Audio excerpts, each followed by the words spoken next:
High. আজকে দুপুরবেলা আমি আড়াইটার দিকে বেরিয়েছিলাম রাস্তাতে। আম, বাজারে গেছিলাম নিজের জুয়েলারিগুলো নিয়ে কোথাও একটা বসে বিক্রি করব। তো প্রথম দিকে সত্যি বলতে গিয়ে আমার মন ভেঙে গেছিল, কারণ আমি ঠিক করে রেখেছিলাম যে যে জায়গাটায় বসবো। কারণ আজকে রবিবার, আজকে একটা জায়গাতে মানে একটা চত্বর, বাজারের একটা চত্বর, রবিবার দিন পুরো জায়গাটা মানে বন্ধ থাকে, দোকানগুলো বন্ধ থাকে, যে স্থায়ী দোকানগুলো আছে। আমি সেই ভেবে আমি তাও দেরি করিনি, আমি চারটেই যাইনি, আমি আড়াইটেই দুটোই বাড়ি থেকে বেরিয়েছি, মোটামুটি আড়াইটে পৌনে তিনটের দিকে আমি ওখানে পৌঁছে গেছি। গিয়ে দেখছি যে সমস্ত পুরো বুকিং, সবাই বসে আছে, মানে অ্যাকচুয়াল জায়গা নেই যে যে জায়গায় আমি বসবো। এবং একটা মানুষকে জিজ্ঞাসা করলাম, যে একটা জায়গা ছিল মানে ভেতরে ঢুকতে গ্যারেজ, ওই জায়গাটা ফাঁকা ছিল, ভেবেছিলাম বসবো। তো একজনকে জিজ্ঞাসা করলাম, উনি বসে আছে। উনি বলছে যে এই জায়গায় বসা যাবে না, এই জায়গায় বসা নিষেধ, এবং বসতে গেলে আগে ইউনিয়নের থেকে পারমিশন নিতে হয়, দেন তুমি এখানে বসতে পারবে। আর আরেকজনকে জিজ্ঞাসা করলাম, সেও বললো যে এখান থেকে ঢোকার মুখে তুমি বসতেই পারবে না, একটু জায়গা ছিল ওখানে বসার, ওখানে একজন নাকি বসেও ছিল, তাকে উঠিয়ে দেওয়া হয়েছে।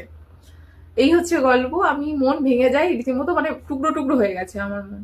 কারণ আমি পুরো আমি আমি বসবো বলে, ওখানে রবিবার দিন বসবো বলে আমি 2 থেকে 3 দিন আমি ওয়েট করে রয়েছি, আগে থেকে মেন্টালি প্রিপারেশন নিয়ে রয়েছি যে আমি বসবো, চাই হয়ে যাক, কিছু হয়ে যাক, হেনা তেনা অনেক কিছু ভেবে আমি যাই। ফাইনালি রবিবার আসে, আজকে 2026-এর 4ই জানুয়ারি, ফার্স্ট রবিবার। আমি যাই, কিন্তু গিয়ে দেখি যে ওই অবস্থা। আমি গেছি তাও 3টের দিকে, পৌনে 3টের দিকে, পুরো ভর্তি। আমার পুরো মনটা পুরো ভেঙে ভেঙে টুকরো টুকরো হয়ে গেছে, এরকম অবস্থা। আমি আমার একটা বন্ধুকে ফোন করলাম, সে বলছে কি করবি, অন্য জায়গায় দেখ বা বাড়ি চলে আয়। কিন্তু আমি তো ঠিক করেই গেছিলাম যে না, বাড়ি তো আসবো না, যা হবে দেখা যাবে। তো ওখান থেকে এসে একটা বসার জায়গা ছিল, সেখানে এসে বসে আছি। ওখানে আহ, ফাঁকা ছিল, মানে ওখানে বসার কোনো নিয়ম নেই, ওটা থানার পাশে ছিল। আর বসেই আছি, মানে সাহস নেই যে আমি আমার জুয়েলারি গুলো মানে বের করে রাস্তায় দিব বা এ করব, সাহস হয়নি। আমার একটা বান্ধবী আসে, সে বলে কি রে, মানে ও, মানে আমি যেভাবে হতাশ হয়ে বসে আছি, ও এলো, কি রে কি করছিস সেখানে। আমি বললাম যে এরকম একটা জুয়েলারির বানিয়েছি, ও জানে আমি জুয়েলারি বানিয়েছি, এখানে এসে বসবো, তো এই অবস্থা। তো বললো কই দেখি, দেখা। ওর সাথে আরেকটা মেয়ে ছিল, দুজনে দেখলো, দেখি ওদের পছন্দ হলো, ওরা কিনলো, কিনে চলে গেল। আমি ওখানেই বসে আছি, তাও সাহস হয়নি যে আমি জুয়েলারি গুলো বের করে আশেপাশে দিই বা দেখাবো বা কিছু, সাহস হয়নি। আমার পাশে একজন দিদা ছিল, সে আমাকে বললো জুয়েলারি, মানে আমি বসে আছি একটু উঁচু জায়গাতে, আমার সামনে রাস্তা, বলছি জুয়েলারি ওই বাস্কেটে রাখুন, নিচে কিন্তু বসাতে বলেনি বা নিচে রাখতে বলেনি বা নিচে সাজাতেও বলেনি। উনি বললো কাউকে বলো না, তোমার জুয়েলারি গুলো পাশে দাও। আর ওই জায়গাটা একটু অন্ধকার টাইপের, খুব আলো আসছে এমন না, পাশে রাখো। একটা বাস্কেট মতো ছিল, ওর ওপরে আমি দুটো তিনটে রাখলাম। দেন বসেই আছি যে একটা বন্ধুকে, মানে আমি সাহসে পাচ্ছি না, আমি দুটো তিনটে বন্ধুকে আবার ফোন করি, মানে ওরা যাতে ভরসা দেয় বা কিছু, কেউ জানে না এই ঘটনা, ইভেন আমার বাড়িতেও না জানে না, না জানুক, না জানলেই ঝামেলা কম। ফোন করি, তাদের সাথে কথা বলি, তাদেরকে বলি যে এটা কি খারাপ কিছু করছি বল, হ্যানা তেনা অনেক কথা বলি। আমি দুটো বন্ধুকে ফোন করেছিলাম, তারা আমাকে খুব সাপোর্ট করলো, রেখে দিলাম। বসেই আছি তখনও না, মানে ওখানে আমি কমসে কম 2.5-3 ঘন্টা 4 ঘন্টা আমি শুধু আমি একদম মানে ওই স্ট্যাচুর মতো পুরো আমি দাঁড়িয়ে আছি, এই বসে আছি, কোনো নড়নচড়ন নেই, আমি চুপচাপ, মানুষ যাচ্ছে আসছে দেখছে, নিজের একটা লজ্জাও করছে। বসে আছি। ওখানে কিছু দাদা ছিল, অনেক বড় বড়, তা তারা বলছে ওখানে রেখেছো কেন, বাস্কেটটা নামিয়ে নিচে দাও, সাজিয়ে দাও। পেলাম ভরসা। ওই যে বললো, আমার নিজের এক ফোঁটা, আমি হয়তো ওখানেই বসে থাকতাম সারা সন্ধ্যেটা, ওরা পাশে দেখলে বলছে নিচে কেন, সে নিচে সাজিয়ে দাও ওই বাস্কেটটা নিয়ে। তো আমি কি করলাম, ওদের কথা মতো সুন্দর করে বাস্কেটটা নিচে নামিয়ে 3-4টে করে সাজিয়ে দিয়েছি। তারপরে দেখলাম টুকটাক করে মানুষ আসছে, দেখছে, ভালো বলছে। সব থেকে একজন শিল্পীর কাছে সব থেকে ভালো কি বলবো মুহূর্ত, ভালো অনুভূতি সেটা যেটা একজন এসে তার কাজের প্রশংসা করে, তার আর্ট প্রশংসা করে। যে জিনিসটা একজন শিল্পীর কাছে সে নাচতে পারে, আঁকতে পারে, বা এই যে আমি আমার কথা বলি, আমার আঁকা বা আমার জুয়েলারির ক্ষেত্রে যারা প্রশংসা করে, মন ছুঁয়ে যায়। মানে তারা, আর সব থেকে বড় কথা, তারা আমার কেউ পরিচিত নয়, তারা প্রত্যেকেই আননোন পার্সন।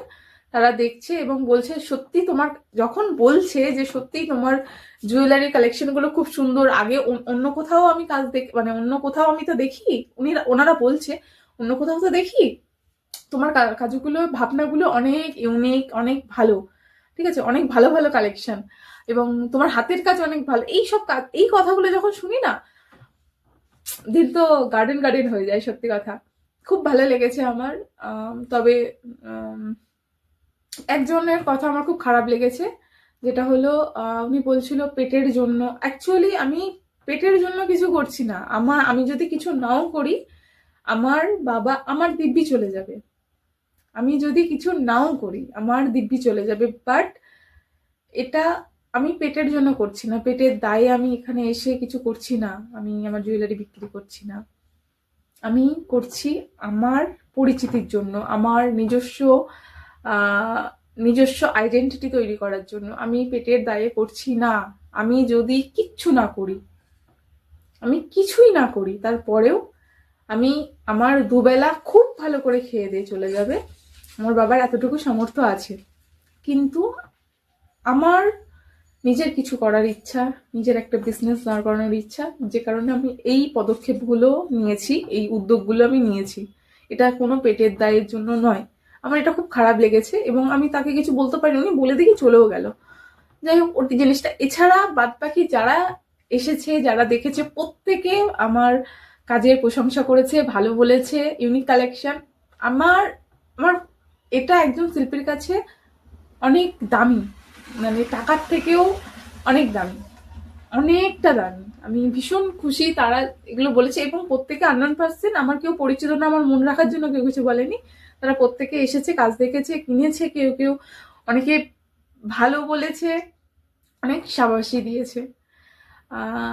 তো আমার যারা বন্ধু, যারা এই ভিডিওটা দেখছে, তাদেরকে বলবো হাল ছেড়ো না, নিজের কাজ করে যাও। আর যদি মনে হয় যে তুমি এই জায়গায় দাঁড়িয়ে তোমার বিক্রি হচ্ছে না, চেষ্টা করো। আর অনলাইনে বিক্রি করাটা এতটাও সহজ নয়। আজকে করলাম কাল বিক্রি হয়ে যাবে না, তবে বাজারে গেলে যেটা সুবিধা হয়, মানুষ দেখলো ডাইরেক্ট কিনে ফেললো। অনলাইনে কিছু সুবিধা আছে, অসুবিধা আছে, অফলাইনেও তাই কিছু সুবিধা অসুবিধা থাকে প্রত্যেকটা জিনিসেরই। আর সবাইকে বলবো চেষ্টা করো।